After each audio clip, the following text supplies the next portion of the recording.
Pour s'enquérir de l'état d'avancement des nombreux chantiers du programme d'action du gouvernement qui relève de son département ministériel, le ministre du Cadre de Vie et des Transports chargé du développement durable, accompagné des cadres de son ministère, a entamé une visite des 10 chantiers ce mardi 14 novembre 2023. Après l'étape de Cotonou, cap a été mis sur Porto Novo ce mercredi 15 novembre 2023 où il visite le chantier de l'Assemblée nationale à 90% d'exécution niveau gros œuvres.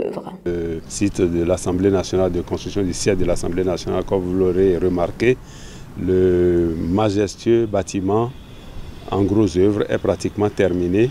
Ça a pris corps et vous avez vu, et vous-même vous pouvez comparer avec les maquettes qu'on avait fait circuler, la réalisation, la mise en œuvre. On a été agréablement surpris que tous les éléments, détails qui ont été prévus dans ce bâtiment ont pu être réalisés et en béton. Donc nous sommes tout doucement en train d'atteindre l'objectif du parti architectural qui a été développé, que nous avons appelé l'arbre à palabre.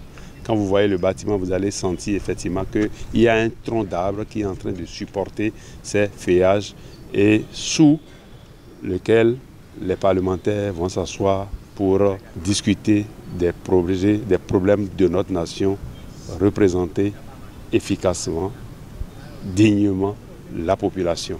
Alors, ce chantier, le grand bâtiment dont je parle, est déjà à un taux de 90% d'exécution niveau gros œuvre.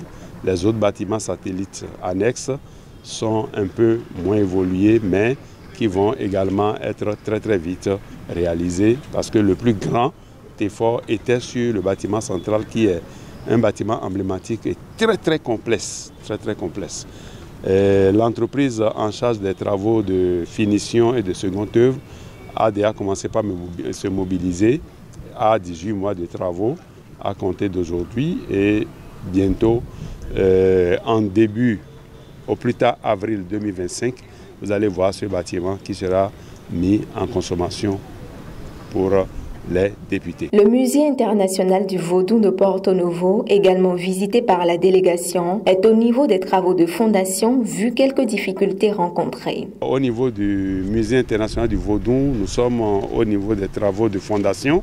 On a connu quelques difficultés parce que c'est un site argileux et également il y a eu les études complémentaires qui ont été faites, ce qui a fait que le chantier a démarré un peu en retard.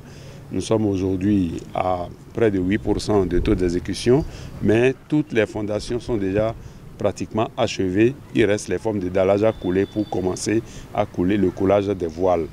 Et inclus à ce musée, il y a l'aménagement de la place Bagnol qui est la place Tofa Ier.